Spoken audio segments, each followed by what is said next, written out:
Saudações tricolores, pessoal, bem-vindos ao canal. Gente, olha só, vocês sabem que eu tenho, eu não vou dizer que é uma mania, mas é um costume, de falar antes das coisas acontecerem. Falar depois é fácil, tá? Falar depois é barbada. Eu gosto de falar antes quando as coisas acontecem. E quando surgiu a informação, e isso foi na segunda-feira à tarde, do César Fabres, meu colega da Rádio Imortal, de que o Grêmio entraria em campo contra o Fluminense com aquela escalação que era uma aberração, na hora eu berrei porque não tinha como apoiar aquele modelo de time que era um monstrengo, que era capenga, que era um ornitorrinco tático e que estava escrito que nós íamos perder, como de fato nós perdemos. E por que nós perdemos? Eu vou repetir, porque antes do jogo eu gravei esse vídeo e alguns disseram que eu estava perseguindo o Renato porque eu sou chato, porque eu sou ranzinza, porque eu sou secador. Pois é, o chato, o ranzinza, o que persegue, o secador, deu a real, tá? E eu dei a real não por genialidade ou coisa do tipo, porque eu não sou. Gente, eu sou que nem vocês, eu sou um cara que curte futebol e tenho aqui um espaço para falar de futebol, só isso que nos difere, tá? Mas eu sou que nem vocês, eu torço pro Grêmio e quero o Grêmio ganhando, tá? E nós perdemos o jogo justamente nos movimentos que eu disse que iam acontecer antes do jogo, porque é simplesmente olhar para o campo, olhar para aquele monstrengo que tu sabe que vai dar errado. O Renato abriu a coletiva dizendo que não concorda que o Grêmio perdeu o meio-campo. Cara, a leitura de jogo do Renato é precária, é quase infantil, é uma leitura de um recém-nascido, é uma vergonha. É uma vergonha. É claro que nós perdemos o meio campo, porque, e eu disse isso antes do jogo, e infelizmente aconteceu. O setor em que o Grêmio tinha que preencher contra o Fluminense não era a defesa com 3 homens, era o meio. Era no meio campo que tu não podia deixar os caras trabalhando. O Grêmio deixou o Ganso com liberdade a noite inteira, o Ganso foi melhor em campo. O Ganso fez chover contra o Grêmio porque ele teve liberdade a noite inteira. E sabe por que ele teve liberdade?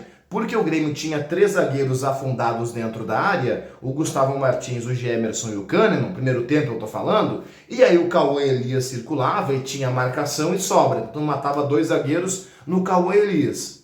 O outro cuidava ou do ingresso do Serna pela esquerda deles, direita nossa, ou daqui a pouco do Arias, que partia da direita deles, esquerda nossa, e por trás o Ganso circulava, o Martinelli circulava, o André até que não atacou muito, mas ele era a base da jogada e iniciava todo o ataque do Fluminense com liberdade constrangedora. E aí tu tinha num setor Martinelli, André e Ganso contra Vijaçante e Dodi.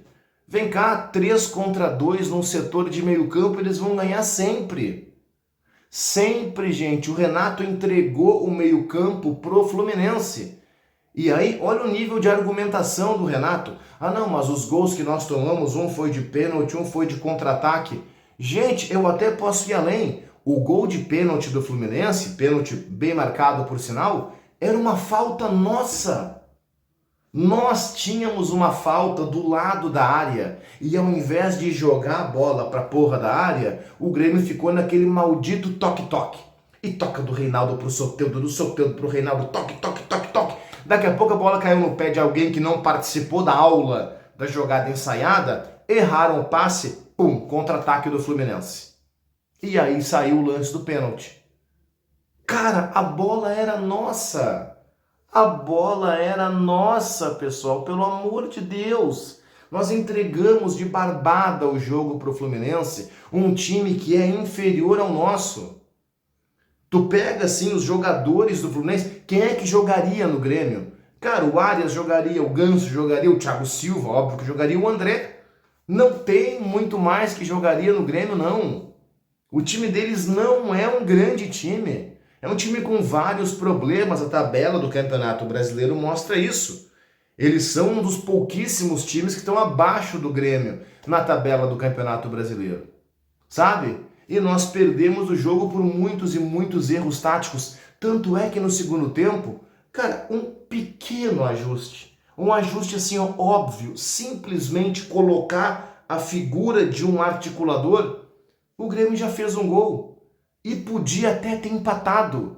Tamanha fragilidade da equipe do Fluminense. Então, o que me deixa puto da cara, é a gente ter caído de novo para um time que é pior do que o nosso. Falei isso no vídeo que foi pro ar mais cedo.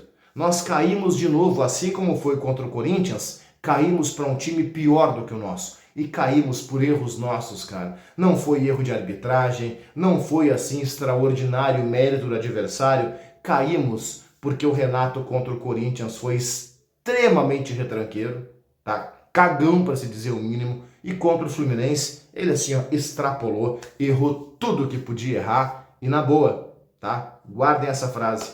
Não fosse o Renato, fosse o Wagner Mancini na Casa Mata, o Celso Rotti, o Guto Ferreira, o Rogério Ceni, o Abel Ferreira, o Blaceu, a mãe do Badanha, fosse qualquer outro técnico, a torcida estava fazendo campanha hoje pela demissão depois de todos os erros cometidos ontem contra o Fluminense.